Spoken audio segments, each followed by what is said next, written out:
Hello everyone, welcome to defence studies. So आप लोग CAPF paper 2 के लिए बहुत दिनों से उसके करंट अफेयर का वेट कर रहे थे और काफ़ी स्टूडेंट्स ने मुझे कॉल किया और उन्होंने बताया कि पेपर 2 के लिए करंट अफेयर कहाँ से प्रिपेयर करें। तो इस आपकी जो एक बहुत बड़ी एक प्रॉब्लम है, इस प्रॉब्लम को डील करते हुए हमने आपके लिए पेपर 2 की स्पेशली करंट अफेयर सीरीज लेके आए हैं। हमारे यहाँ पे मटेरियल क्या रहेगा, हम विजन आईएएस की मैगजीन को फॉलो करने वाले हैं और ये विजन आईएएस की जो मैगजीन है, इसमें हर एक मैगजीन के अंदर जो मंथली मैगजीन आती है, इसमें 100 से ज्यादा टॉपिक्स होते हैं, लेकिन हम उसमें से फिल्टर आउट करके मैक्सिमम 20 to 25 जो क्वेश्चंस आपके और जो टॉपिक आपके पेपर के लिए इंपॉर्टेंट है, सीएपीएफ के लिए पर्सपेक्टिव से अगर हम देखें तो सिर्फ उन्हीं टॉपिक्स को डिस्कस किया जाएगा। उसके अलावा बाकी बचे जो 80 टॉपिक्स होंगे या फिर 70 टॉपिक होंगे वो आपके सिविल्स के लिए इंपॉर्टेंट है, उसको हम टच भी नहीं करेंगे। राइट, तो कुछ एक टॉपिक जो आपके पेपर 1 के लिए भी इंपॉर्टेंट हो सकते हैं, ऑब्जेक्टिव, उनको भी हम टच करेंगे। Otherwise mainly this series would be mainly focusing on the paper 2। Right, कहां से आप कौन से टॉपिक को कैसे यूज कर सकते हो, करंट अफेयर्स को कैसे यूटिलाइज करोगे, कैसे उसको इंट्रोडक्शन में डालोगे और कैसे प्रेडिक्ट करोगे कि कौन सा टॉपिक आ सकता है। राइट, तो ऐसे हम अप्रोच करने वाले हैं और ये दिसंबर की आपकी मैगजीन है, दिसंबर की मैगजीन को हम फॉलो करेंगे। सो दिसंबर हो गया, उसके बाद आपकी जनवरी, फरवरी, मार्च, अप्रैल, मई, ठीक है, जून, जितने भी आपकी मैगजीन आएंगे बिफोर द अगस्त, वो हम सब आपके साथ डिस्कस करने वाले हैं और कुछ एक मैगजीन आपकी सितंबर से भी हम शुरू कर देंगे। राइट, तो वीडियो हम देखते हैं कि कुछ एक टॉपिक यहाँ पे देखेंगे। नंबर ऑफ पार्ट्स होंगे आपके दिसंबर मैगजीन के भी, 2-3 पार्ट्स में हम इसको कवर करेंगे क्योंकि एकदम इसको कवर करना मुश्किल है। सो पहले आज हम देखेंगे, हम यहाँ पे शुरुआत करेंगे पॉलिटी एंड गवर्नेंस से। इसमें सिर्फ एक ही टॉपिक आपका इंपॉर्टेंट है, उसके बाद इंटरनेशनल रिलेशन के आपके 3 या 4 टॉपिक हैं। राइट, तो आज की क्लास रहेगी polity and governance, second class would be on security. तो इंटरनेशनल रिलेशन और पॉलिटी और गवर्नेंस आज हम क्या करेंगे, क्लियर करेंगे यहां से। तो सबसे पहला टॉपिक है Maharashtra Karnataka inter state border dispute. क्यों पढ़ रहे हैं इसको, इसके पीछे रीजन है। रीजन बीइंग, अगर आप देखेंगे आपसे एक क्वेश्चन पूछा गया था, this question was asked in the year 2013, interstate water disputes in India। क्या यहां से आप गैस नहीं कर सकते हो? अगर वाटर डिस्प्यूट्स पे पूछा जा सकता है तो बाउंड्री डिस्प्यूट्स पे भी पूछा जा सकता है। तो महाराष्ट्र और कर्नाटका के बीच में जो बाउंड्री डिस्प्यूट है वो बहुत फ्लेयर अप हुआ। दूसरा आपका आसाम और मेघालय के बीच में जो बाउंड्री डिस्प्यूट था उसके चलते होता आप देखोगे तो बहुत बड़ी टेंशन हो गई थी, वहां पे सिक्योरिटी फोर्सेस भी आपस में भिड़ गई थी और सिविलियंस की कैजुअलिटी भी हुई थी। वो भी आप लिख सकते हो कि बाउंड्री डिस्प्यूट, ठीक है, not only in these 2 states, उसके अलावा भी काफी स्टेट्स हैं जहां पे बाउंड्री इशू है। राइट, तो उनको कैसे डील करना है ये आपको पता होना चाहिए। इससे पहले हम एक बार ये देख लेते हैं, ये है आपका पेपर 2 का सिलेबस। कोई भी मैगजीन पढ़ो, नॉट ओनली विजन आईएएस, कोई भी मंथली मैगजीन आप कहीं पे भी पढ़ो, अगर आपको सीएपीएफ के लिए पढ़नी है तो ये चीजें आपको दिमाग में रखनी ही पड़ेगी। कौन कौन सी चीजें, ये कीवर्ड, मॉडर्न इंडियन हिस्ट्री और स्पेसिफिकली द फ्रीडम स्ट्रगल। अगर आपको देखें सुभाष चंद्र बोस, उसके ऊपर कोई न्यूज़ आती है, उनके ऊपर कोई न्यूज़ आती है, महात्मा गांधी जी के ऊपर उनके कोई न्यूज़ आती है, तो उनको आपको कवर करना पड़ेगा। राइट, उसके बाद ज्योग्राफी देखोगे, ज्योग्राफी के अंदर भी बहुत सारी आप देखोगे सब ब्रांचेज होगी, एनवायरमेंट हो गया, उसके बाद आप देखोगे डिजास्टर मैनेजमेंट हो गया, रिसोर्सेज हो गया। राइट, उसके बाद आप पॉलिटी देखोगे, पॉलिटी में आपके देखोगे जो बिल्कुल कोर इशूज हैं इंडियन पॉलिटिक्स के। राइट, उसके बाद आप देखोगे रोल ऑफ गवर्नर और ये आपके पॉलिटी में देखोगे इंटरस्टेट वाटर डिस्प्यूट्स आप देखोगे। इकोनॉमी से रिलेटेड बहुत क्वेश्चन आए हैं आपके, अनएम्प्लॉयमेंट से क्वेश्चन आ चुका है आपका। राइट, एग्रीकल्चर से रिलेटेड, क्योंकि इकोनॉमी के अंदर आप देखोगे एग्रीकल्चर उसी का पार्ट है, तो agro economics, impact of climate change on agriculture, इस तरह से। नॉलेज ऑफ सिक्योरिटी में आप देखोगे बॉर्डर मैनेजमेंट इसमें हो गया, एमर्जिंग ट्रेंड जितने भी हो गए। राइट, तो नॉलेज ऑफ सिक्योरिटी आपको बहुत कॉम्प्रिहेंसिव है। उसके साथ आप देखोगे ह्यूमन राइट इशूज, ठीक है। उसके बाद एनालिटिकल एबिलिटी, जो कि 2-3 टॉपिक को इकट्ठा करके अगर यूपीएससी को पूछना है तो यहाँ से पूछ सकती है आपकी एनालिटिकल एबिलिटी को चेक करने के लिए 2-3 टॉपिक्स को मर्ज करके, जैसे unemployment and new education policy, इस तरह से पूछा उन्होंने एनालिटिकल एबिलिटी आपकी चेक करने के लिए। राइट, तो ये आपका क्या रहना चाहिए, बेसिक सोर्स रहना चाहिए, इसी पे आप फोकस करेंगे। Now moving to the Maharashtra Karnataka inter state border dispute. यहां से हम फटाफट अगर हम देखें, लेट्स सी, तो महाराष्ट्र और कर्नाटका के बीच में ऐसा कौन सा एरिया है, आपको पता होगा, बेलागावी, ठीक है, बेलगाम इसको बोलते थे पहले, बेलागावी। तो ये जो एरिया है, जब स्टेट रीऑर्गेनाइजेशन एक्ट आया था 1956 के दौरान, जब on the basis of language हम डिवाइड कर रहे थे किनको, स्टेट्स को, तो जब ये डिवीजन हुआ दोनों के बीच में, तो बेलागावी जो डिस्ट्रिक्ट है वो किसके हिस्से में गया, कर्नाटका के हिस्से में। लेकिन महाराष्ट्र ने उसको चैलेंज किया और महाराष्ट्र के अंदर बहुत प्रोटेस्ट भी हुआ उस टाइम पे। ये देखना होगा कि क्या था उस टाइम पे इशू ये था कि जो बेलागावी है, यहाँ पे काफ़ी जो पॉपुलेशन है वो मराठी स्पीकिंग पॉपुलेशन है। राइट। लेकिन डिस्पाइट दैट ये जो एरिया है कर्नाटका के पास गया, तो ये बाद में फ्लेयर अप हुआ। फिर महाजन कमीशन इसके ऊपर बैठी, उन्होंने बोला कि इस कमीशन ने बोला they basically rejected Maharashtra claim over Belagavi, ये आपको पता होना चाहिए। उसके साथ ही आप देखोगे दो इंपॉर्टेंट आर्टिकल हैं इससे कनेक्ट करते हैं, जो आर्टिकल 131 जो कि किससे रिलेटेड है, this is a homework for you, वैसे भी बता देता हूं मैं आपको कि ये original jurisdiction of supreme court के बारे में बात करता है। ठीक है, कोई भी आपका फेडरल इशू है तो इस पे कौन काम करता है, सुप्रीम कोर्ट। आर्टिकल 3 किससे रिलेटेड है, आर्टिकल 3 आपका रिलेटेड है किसी भी स्टेट का एरिया बढ़ाना हो, घटाना हो, नाम चेंज करना हो, तो ये आपका आर्टिकल 3 से डील होगा और सिर्फ इसको पार्लियामेंट यूज कर सकती है। ठीक है, उसके साथ आप देखोगे demarcation of boundaries have resulted in inter state border disputes in around 11 states and 1 union territory.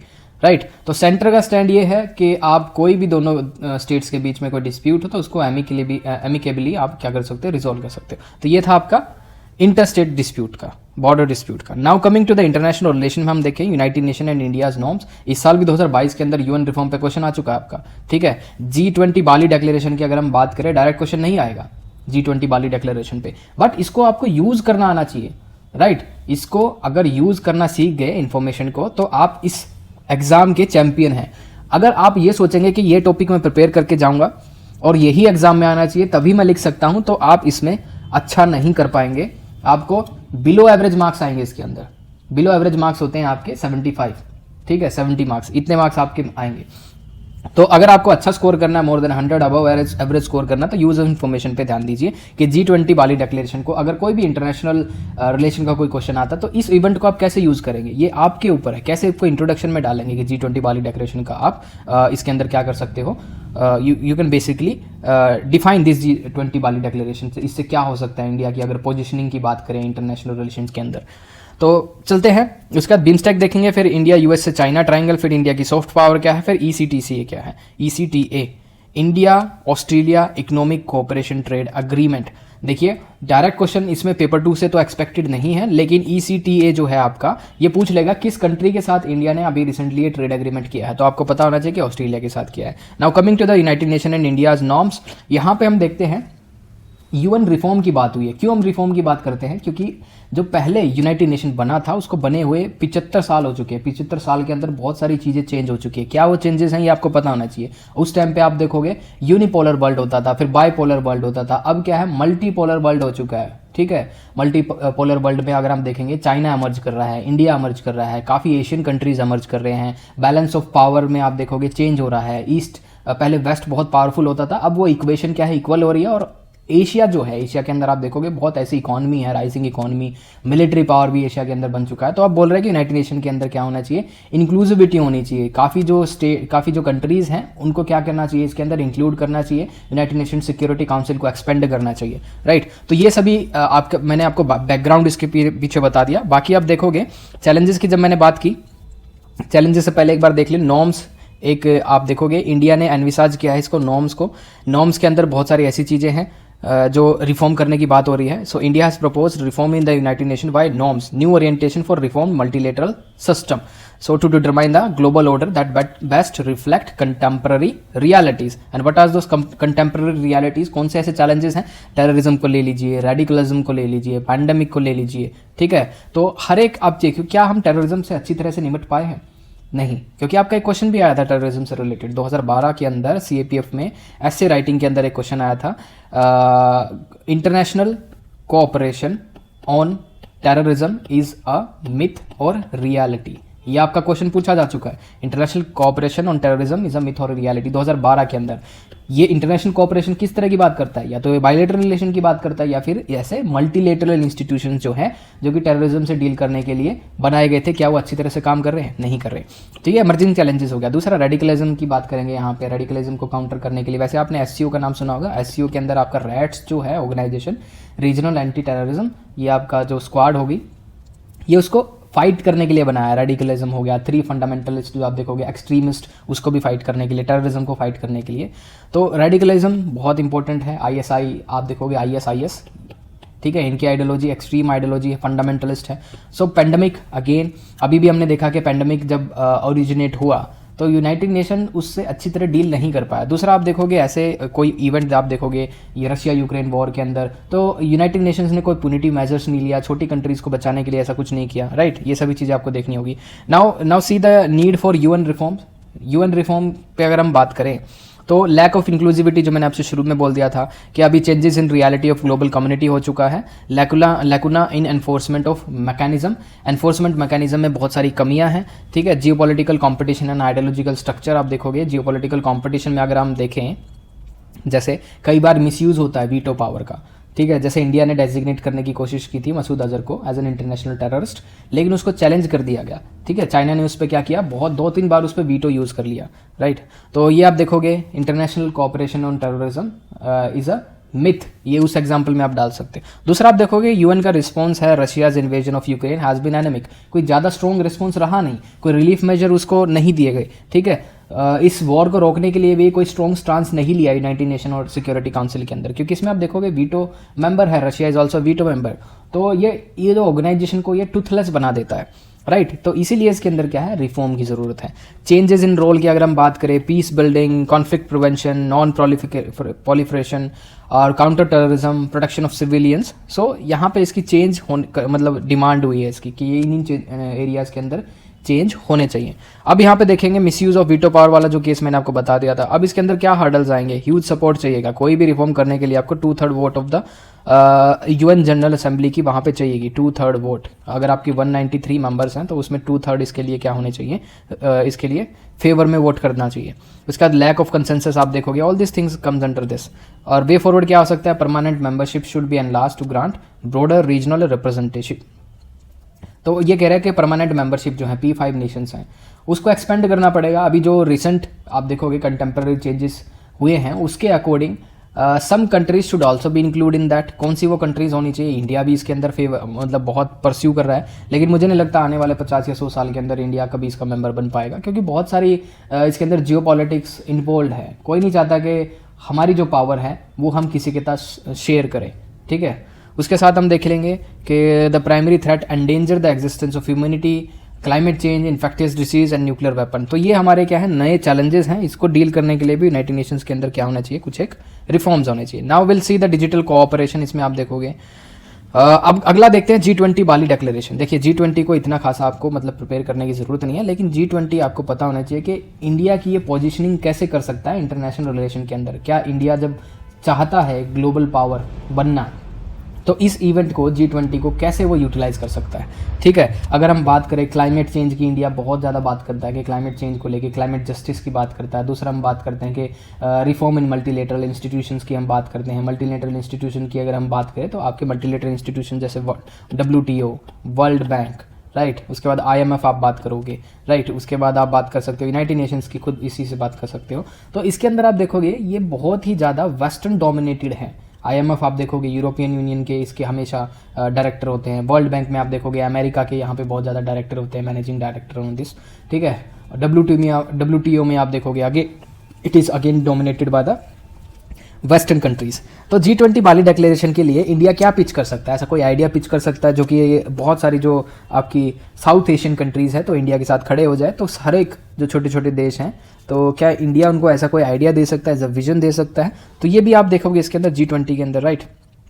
G20 के अंदर ये चीज़ें आपको याद होनी चाहिए कि कौन सी स्टेट, कौन सी कंट्री इसका पार्ट है। आपसे पूछा जाएगा कई बार कि which of the following is not a part of the G20 grouping, right. तो ये आपको पता होना चाहिए। उसके बाद आप देखोगे इंडिया G20 प्रायोरिटीज़, यहाँ से आपका क्वेश्चन बन सकता है। बाकी ये सब चीज़ें छोड़ दीजिएगा, इसको कोई फायदा नहीं है, लेकिन आपको इंडिया G20 प्रायोरिटीज़ की अगर मैं बात करूँ तो यहाँ पे आप बात कर सकते हो कि इंडिया ने एक कॉन्सेप्ट दिया था लाइफ का क्लाइमेट चेंज से, ठीक है, लाइफस्टाइल फॉर एनवायरनमेंट। उसके साथ आप देखोगे इंक्लूसिव एंड रेजिलिएंट ग्रोथ के बारे में हमने बात की है कि हर एक देश की कैसे इंक्लूसिव आप देखोगे ग्रोथ जर्नी होनी चाहिए। सस्टेनेबल डेवलपमेंट गोल्स को कैसे अचीव किया जा सकता है। उसके बाद आप देखोगे digital public infrastructure, this topic is important. Digital public infrastructure आपके इकोनॉमिक सर्वे में भी आया है, आपके बजट में भी बात हुई है और सरकार ने भी इस पर बहुत ही ज़्यादा पुश किया है digital public infrastructure. I want to know क्या होता है डिजिटल पब्लिक इंफ्रास्ट्रक्चर, इससे क्वेश्चन आपका बनेगा, राइट। उसके साथ देखिए multilateral institution for 21st century, ये वही है जो मैंने आपसे डिस्कस किया था। इसमें रिफॉर्म की बात की थी मल्टीलेटरल इंस्टीट्यूशंस में, WTO, world bank, IMF, right. उसके बाद देखेंगे वीमेन लेड डेवलपमेंट, तो जेंडर पैरिटी की भी बात कर रही है। तो ये एक स्टेज प्रोवाइड कर रहा है G20 हमसे। तो यहाँ पे 20 ऐसे देश होंगे जो कि बहुत ही आपके डेवलपिंग या फिर डेवलप्ड नेशन है, उनसे आप क्या कर सकते हो, डायरेक्टली यू कैन एंगेज और इन सभी मुद्दों पर आप बात कर सकते हो। कोई टेक्नोलॉजी से रिलेटेड हो गया एंड ऑल दिस, राइट। उसके बाद देखोगे egalitarian grouping and all this, इसमें ज़्यादा कुछ आपसे पूछा नहीं जाएगा, ठीक है। Base erosion and profit shifting पे मैं आपसे बात कर लेता हूँ। Base erosion and profit shifting का मतलब ये है, अगर किसी भी कंपनी का बिजनेस जो है एक दूसरी कंपनी में और उसका हेडक्वार्टर दूसरी कंपनी में है, तो बिजनेस जहाँ पे है उसको आप देखोगे उसका जो हेडक्वार्टर होता है, जैसे ये मालदीव्स के अंदर हेडक्वार्टर है और इंडिया के अंदर बिजनेस है, तो ये होना चाहिए कि एक कंट्री के अंदर एटलीस्ट वहाँ पे चार्ज करना पड़ेगा उसको, ठीक है, उसको टैक्स देना पड़ेगा। लेकिन ये बेस इरोजन प्रॉफिट शिफ्टिंग, तो इस हिसाब से क्या है, काफ़ी कंपनीज जो हैं आपकी, आप देखोगे IT कंपनीज भी हैं जो आपके स्टार्टअप्स हैं, ये ऐसे देश के अंदर रजिस्टर करा लेते हैं, रजिस्ट्रेशन वहाँ पे करते हैं जहाँ पे टैक्स स्लैब बहुत कम है। तो इस काम को रोकने के लिए, बेस इरोजन प्रॉफिट शिफ्टिंग के लिए, तो ये OECD के अंडर है आपका, तो यहाँ पे डबल टैक्सेशन अवॉइडेंस अग्रीमेंट ये सब करते हैं, बेस इरोजन प्रॉफिट शिफ्टिंग, ये सब चीज़ें काम आती हैं, राइट। अब हम देखते हैं BIMSTEC. Now will see the BIMSTEC. तो बिमस्टेक अगर हम देखें तो बिमस्टेक के अंदर यहाँ पे देखना पड़ेगा क्यों इंडिया बिमस्टेक की तरफ मूव कर रहा है, क्यों सार्क को ड्रॉप कर दिया है। सार्क को डिफंक्ट करने का क्या रीजन था, क्योंकि इसमें पॉलिटिकल टेंशन थी, कॉन्फ्लिक्ट था पाकिस्तान के साथ। कुछ भी इंडिया बेहतर करने की कोशिश करता था तो वहां पे चाइना क्या करता, सॉरी पाकिस्तान क्या करता था, उसमें टांग अड़ाता था। तो इंडिया ने क्या किया, सार्क को ड्रॉप कर दिया, बिमस्टेक पे फोकस कर दिया। और बिमस्टेक के अंदर अभी आपकी 7 कंट्री हैं, उसमें मालदीव नहीं है, मालदीव को ऐड करने की बात हो रही है। तो इस ग्रुपिंग को और भी ज़्यादा क्या कॉम्प्रीहेंसिव बनाने की जरूरत है, ठीक है, मालदीव इसमें ऐड होने की बात कर रहे हैं, राइट। उसके बाद आप देखेंगे, अब बिमस्टेक की डायरेक्टली इंपॉर्टेंस हम देख लेते हैं। 22% पॉपुलेशन पूरे वर्ल्ड की इन 7 कंट्रीज के अंदर है, 2.7 ट्रिलियन GDP है, 1/4 ऑफ द वर्ल्ड जो यहाँ से आप देखोगे गुड्स जो आपका पास होता है बाय वॉल्यूम, ठीक है, इस मलक्कन स्टेट से। उसके बाद आप देखोगे 6 ऐसे एरिया हैं जो इस आपके बिमस्टेक एक्ट के अंदर, जो कि आप ग्रुपिंग है इसके अंदर, तो यहाँ पे काम करना चाहते हैं। कौन कौन से हैं, trade, technology, energy, transport, tourism and fisheries, right. उसके बाद आप देखोगे सिग्निफिकेंस क्या है बिमस्टेक की। पहले आप देखोगे बिमस्टेक के साथ एक इम्पॉर्टेंट चीज़ ये है कि ये कोलाइड करता है, मतलब it basically super impose with the foreign policy principles of India. जो भी इंडिया के फॉरेन पॉलिसी प्रिंसिपल हैं तो वो डायरेक्टली इसके साथ रिलेट कर पाते हैं। तो इंडिया की पॉलिसी जो है, एक्ट ईस्ट पॉलिसी है, ब्रिज टू नॉर्थ ईस्ट अगर हम देखें तो हमारी जो नॉर्थ ईस्ट है वो सिर्फ एक छोटे से कॉरिडोर के साथ हमारा कनेक्टेड है, सिलीगुड़ी कॉरिडोर उसको बोलेंगे। अगर in case of any hostilities between India and China तो उसको कट करने की चाइना पूरी कोशिश करेगा। तो इस हिसाब से उस एरिया को दोबारा से रिगेन करने के लिए, एक्सेस करने के लिए, तो हम जो ये बिमस्टेक कंट्री हैं या फिर बांग्लादेश की बात कर ले डायरेक्टली या फिर मालदीव्स की बात कर ले, तो हम इनसे ट्रांजिट रूट की बात करते हैं, ठीक है, ट्रांजिट रूट या फिर और भी आप देखोगे डेवलपमेंट या फिर आप देखोगे ट्रांसपोर्ट कॉरिडोर ऐसे होने चाहिए। तो कालाधार मल्टी मॉडल प्रोजेक्ट की बात हो रही है, transport project, all this things. उसके बाद आप देखोगे नॉर्थ ईस्ट में जो भी इंटरनल स्ट्राइफ होती हैं, आप देखोगे इंसर्जेंसी, तो इंसर्जेंसी को खत्म करने के लिए भी हमें अपनी नेबरिंग कंट्रीज की ज़रूरत है। Blue economy goals, countering the Chinese influence, BRI, belt and road initiative जो है आपका, उसको काउंटर करने के लिए भी आप खुद ब खुद उसको काउंटर नहीं कर सकते, उसको काउंटर करने के लिए आपको किसकी मदद चाहिएगी, ठीक है। तो BRI हो गया, चाइना पाकिस्तान इकोनॉमिक कॉरिडोर हो गया, CPEC, तो ये भी हो गया। उसके बाद हम देखेंगे ट्रेड एंड डेवलपमेंट, राइट। उसके बाद हम देख सकते हैं चैलेंजेस पर्टेनिंग टू बिमस्टेक। क्या क्या चैलेंजेस हैं बिमस्टेक से रिलेटेड। देखिए जो बिमस्टेक है, जो ग्रुपिंग है, ये सभी डेवलपिंग नेशंस हैं, कोई भी इसमें डेवलप्ड नेशन नहीं है। तो पैसे की हमेशा यहाँ पे क्या रहेगी, एक कमी रहेगी। तो पैसे की कमी को पूरा करने के लिए क्या हो सकता है, आप या तो आप लोन लेंगे, ठीक है, या फिर आप और कोई चीज़ें जैसे चाइना की हेल्प ले सकते हैं आप, राइट। लेकिन चाइना की हेल्प आपको बहुत कैलकुलेटिव तरीके से लेनी पड़ेगी, ये नहीं कि आप डेब्ट ट्रैप के अंदर फंस जाए। तो ये आपको देखना होगा। लेट्स सी, वो हम उस पर नेक्स्ट डिस्कस करेंगे। इंडिया चाइना ट्राइंगल में हम डिस्कस करेंगे आपका जो चाइना की स्ट्रेटेजिक आपकी इन्वेस्टमेंट है उसको, उससे कैसे डील किया जा सकता है। बट अभी के लिए हम देख सकते हैं challenges pertaining to BIMSTEC. Free trade agreement हम कर सकते हैं, इस एरिया के अंदर कनेक्टिविटी बढ़ाने के लिए हम क्या कर सकते हैं, ट्रांसपोर्ट कॉरिडोर बना सकते हैं, ठीक है। उसके साथ हम देखेंगे डेवलपमेंट फंड, इसमें पैसा और इकट्ठा करने के लिए हम बहुत कुछ चीज़ें कर सकते हैं। दूसरा हम देखेंगे बिमस्टेक के साथ हमारे पीपल टू पीपल कॉन्टैक्ट हैं, हम यहाँ पे देखेंगे कल्चरल हमारे यहाँ जो लिंकेजेस हैं, हिस्टोरिकल लिंकेजेस हैं, इन सभी चीज़ों का हम फ़ायदा उठा सकते हैं और यहाँ पे और भी ज़्यादा क्या कर सकते हैं, कनेक्टिविटी इन दिस रीजन। उसके बाद हम देखते हैं next topic would be our India US China triangle. India US China triangle क्या है ये ट्रायंगल, इसके बाद हम देखेंगे सॉफ्ट पावर और इस वीडियो को एंड करेंगे। नेक्स्ट में हम डिस्कस करेंगे economy and security. Okay, so India US China triangle हम फटाफट देख लेते हैं। इसके अंदर आपको देखना पड़ेगा इंडिया यूएस चाइना ट्रायंगल के अंदर देखिए ना तो ये बिल्कुल आर्च एनिमी है एक दूसरे के, मतलब आप देखोगे कट्टर, ठीक है, एक दूसरे के बिना इनका काम भी नहीं चलता और एक दूसरे के साथ ये रह भी नहीं सकते। तो ये ट्रायंगल है क्या, इसमें हम देखेंगे अभी रिसेंटली एक कॉन्टेक्स्ट के अंदर हम देखते हैं 18th एडिशन ऑफ युद्ध अभ्यास हम देखेंगे जो एनुअल एक्सरसाइज थी बिटवीन इंडिया एंड यूएस, और ये सिर्फ 100 किलोमीटर दूर हुई कहाँ से, लाइन ऑफ एक्चुअल कंट्रोल से। तो चाइना ने इसके ऊपर क्या किया, ऑब्जेक्शन किया। चाइना ने बोला कि इंडिया ने किसको वायलेट किया है, 1993 और 1996 अग्रीमेंट जो थे। लेकिन आप देखोगे गलवान वैली इंसिडेंट जो हुआ 2020 के अंदर, तो जब से इंडिया बोलता है कि ऐसे कुछ है ही नहीं, आपने उस टाइम पे हर एक जो अग्रीमेंट थे उनकी धज्जियाँ उड़ा दी और हर एक चीज़ आप देखोगे अपने हिसाब से काम कर रहे थे। तो ये जो आपके एग्रीमेंट जो थे, पीस एंड ट्रंक्विलिटी जो अग्रीमेंट थे, उस टाइम पे फॉलो नहीं हुए और अभी इसको नॉर्मलसी आ रही है, धीरे धीरे फॉलो करने की कोशिश कर रहे हैं, ठीक है। तो अब हम देखते हैं area of divergences in India USA China triangle, कहाँ कहाँ पे ये तीनों एक दूसरे से मतलब आप देखोगे कंसेंसस नहीं रखते। पहला हम देखेंगे चाइना क्यों नाराज है इंडिया से, इसीलिए कि इंडिया की जो तिब्बत पॉलिसी है, इंडिया ने जो असाइलम दे रखा है दलाई लामा को, ये चाइना को बिल्कुल पसंद नहीं है। दूसरा आप देखोगे चाइना यूएसए से भी नाराज है, इसीलिए कि जो यूएसए की जो ताइवान पॉलिसी है, ठीक है, ताइवान को भड़का रहा है यूएसए, नो डाउट, ठीक है, उसकी हेल्प भी कर रहा है। बट चाइना चाहता है कि वन चाइना पॉलिसी हो, Taiwan should become a part of China, ठीक है। लेकिन ये यूएस नहीं चाहता कि ताइवान इसका दोबारा से पार्ट बने चाइना का, तो इसीलिए उसको आप देखोगे मिलिट्री इक्विपमेंट, सर्विलियंस, इंटेलिजेंस, हर एक चीज़ उसको प्रोवाइड करता है। अब देखते हैं इंडिया क्यों चाइना से मतलब बेसिकली बहुत देखोगे आप चाइना के साथ एक एडवर्सरी है, कॉन्फ्लिक्ट है, एक टेंशन है। क्यों है, क्योंकि चाइना का जो क्लोज अलायंस है पाकिस्तान के साथ, और Pakistan is an arc enemy of India हमेशा से, ठीक है। तो ये इंडिया के लिए देखते हैं कि एक एप्रीहेंशन है, एक स्केप्टिज्म, एक इस नज़र से देखते हैं हम चाइना की रिलेशनशिप विद पाकिस्तान। उसके साथ आप देखोगे India's apparent closeness to USA, right. जो इंडिया और यूएसए के बीच में जो क्लोजनेस आ रखी है वो चाइना को बिल्कुल पसंद नहीं है। कैसी क्लोजनेस की हम बात कर रहे हैं, इंडिया मेजर डिफेंस पार्टनर बन गया है अमेरिका का, और strategic trade authorisation tier 1 status भी मिल गया, मतलब बहुत ही जो आपके स्टेट ऑफ द आर्ट आपके हार्डवेयर है, मिलिट्री हार्डवेयर है, उसको इंडिया क्या कर सकता है, प्रोक्योर कर सकता है, right. So strategic trade authorisation tier 1 status India को मिला है, और 4 फाउंडेशनल अग्रीमेंट भी किया हमने, किसके साथ, अमेरिका के साथ। कौन कौन से, जिस्मोया, लेमोवा, सिस्मोआ, बेका, ठीक है, ये 4 फाउंडेशनल एग्रीमेंट हम कर चुके हैं। और हम नेक्स्ट चीज़ देखते हैं चैलेंजिंग हेजमनी।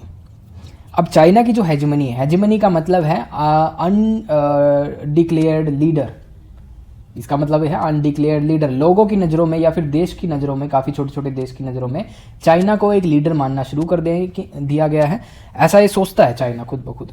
तो इसकी हेजमनी को चैलेंज करने के लिए इंडिया है, तो साउथ एशिया के अंदर इंडिया इसकी हेजमनी को टाइम एंड अगेन चैलेंज कर रहा है। हमने देख लिया गलवान वैली इंसिडेंट के दौरान, so it was an eye ball to eye ball confrontation.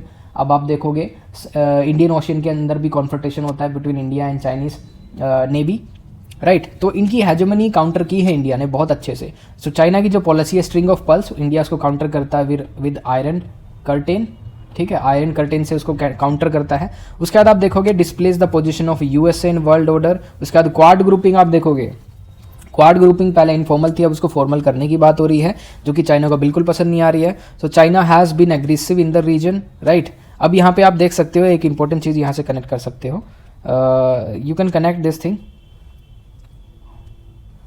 Chinese economic policy in countries bordering India, right. So China की क्या पॉलिसी है इंडिया के साथ जो कंट्रीज बॉर्डर करती हैं, ठीक है, ये आप देख सकते हो। दूसरा आप देखोगे इसके साथ ही China's policy of aggressive dominance in south east Asia, ठीक है, ये भी आप देख सकते हो। All this things are interconnected. तो ये चाइना की हेजमनी जो है साउथ ईस्ट एशिया के अंदर आप देखोगे, साउथ चाइना सी से रिलेटेड हो गया। तो ये आप क्वेश्चन देखिए, आप स्टैंडर्ड देखिए यूपीएससी आपके सीपीएफ एग्जाम के अंदर कैसे क्वेश्चन पूछ रहा है।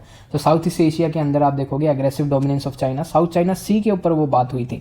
सो चैलेंजिंग चाइना हेजमनी को चैलेंज किया है इंडिया। आप देखोगे वहाँ पे बहुत सारे साउथ चाइना सी के अंदर एक्सप्लोरेशन जो आपके प्रोजेक्ट्स हैं उनका भी टेंडर उठाया इंडिया ने, राइट। अब यहाँ पे देखोगे पावर स्ट्रगल, चाइना स्टांस इन मल्टीलेटरल फोरम्स, आप देखोगे पावर स्ट्रगल के अंदर बात कर ले तो ग्लोबल राइवलरी तो है, एशियन राइवलरी है इंडिया एंड चाइना के बीच में, और ग्लोबल राइवलरी है यूएसए और चाइना के बीच में। ठीक है, अब चाइना का स्टांस देखते हैं मल्टीलेटरल फोरम्स के अंदर।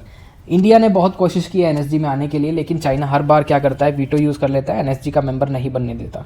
ठीक है, उसके साथ हम देखिए China using trade as its weapon.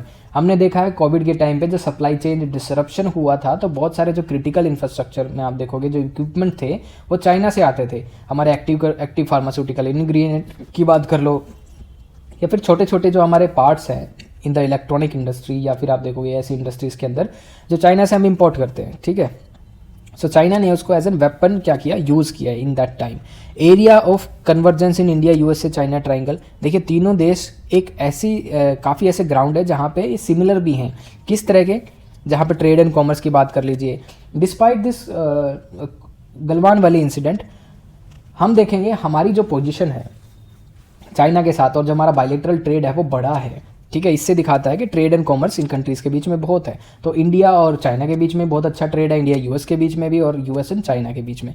दूसरा देखोगे चाइना के पास डीप पॉकेट्स हैं, मतलब बहुत ज़्यादा पैसा है सरप्लस में, और इंडिया डेवलपिंग कंट्रीज़ है, और इंडिया के आसपास जितनी कंट्री है वो भी डेवलपिंग है। तो हमें क्या चाहिए, पैसे की ज़रूरत है टू डेवलप। तो चाइना को हम यूज़ कर सकते हैं, चाइना की जो डीप पॉकेट्स है उनको यूज़ कर सकते हैं फॉर आवर डेवलपमेंट गेन्स।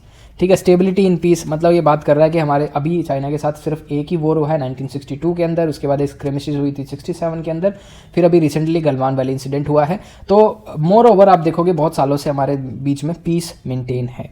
अब हम देखते हैं एनवायरमेंटल चैलेंज को हम कैसे ले सकते हैं कि India, US, China all are the biggest emitter of green house gases. तो इसीलिए जब तीनों बिगेस्ट एमिटर हैं तो इस हिसाब से वो क्लाइमेट टारगेट जो हैं उनके अचीव करना उनके लिए ज़रूरी है। उसके साथ हम देखेंगे इंडिया और चाइना के बीच में जो इनफॉर्मल समिट हुई है, ठीक है, हमारे बायलैटरल रिलेशन को और बेहतर करने के लिए जो गलवान वैली इंसिडेंट से पहले हुए थे, बहुत आप देखोगे वाटरशेड मूवमेंट थी वो हमारी बायलैटरल रिलेशन के अंदर। वुहान के अंदर मामलापुरम जो आप देखोगे ये तमिलनाडु के अंदर है, वुहान आपका चाइना के अंदर हो गया। G20 के साथ भी हम उस टाइम पे मिले। तो ये हमारी इनफॉर्मल समिट बहुत अच्छी थी रिलेशनशिप को बेटर करने के लिए, लेकिन गलवान वैली इंसिडेंट के साथ ही हमारे जो रिलेशनशिप हैं बहुत ख़राब हो चुके हैं इंडिया और चाइना के। सो कंक्लूजन क्या हो सकता है, इंडिया को अपनी स्ट्रेटेजिक ऑटोनॉमी बनाने की ज़रूरत है। ये नहीं कि चाइना को बिल्कुल आर्क एनिमी बना ले और यूएसए के साथ बिल्कुल इंक्लाइंड हो जाए, क्योंकि यूएसए हमें पता है it's not an all weather friend. All weather friend नहीं है यूएसए। बहुत बार हमने देखा है जब हमें यूएसए की ज़रूरत होती तो यूएसए ने हेल्प नहीं की, तब रशिया हमारे साथ था। ठीक है, सो कोर्डियल रिलेशनशिप बनाने की ज़रूरत है either with China and also with the America, right.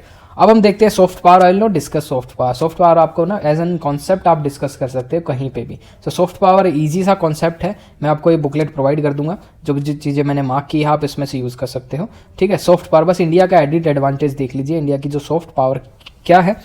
सो आप देखोगे इंडिया के हिस्टोरिकल लिंकेजेस हैं, कल्चरल लिंकेजेस हैं, ठीक है, अपनी नेबरिंग कंट्रीज़ के साथ। और चाइना आप देखोगे कोई कल्चरल और हिस्टोरिकल लिंकेजेस नहीं है काफ़ी कंट्रीज़ के साथ। तो यहाँ पे India has an edge over China.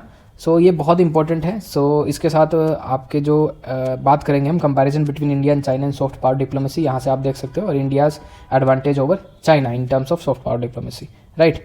So all this things under this international आपका रिलेशन के अंदर। नेक्स्ट चीज़ हम जो डिस्कस करेंगे कल, वो हम डिस्कस करेंगे इकोनॉमी। ठीक है, इकोनॉमी को डिस्कस करेंगे, then will discuss the security.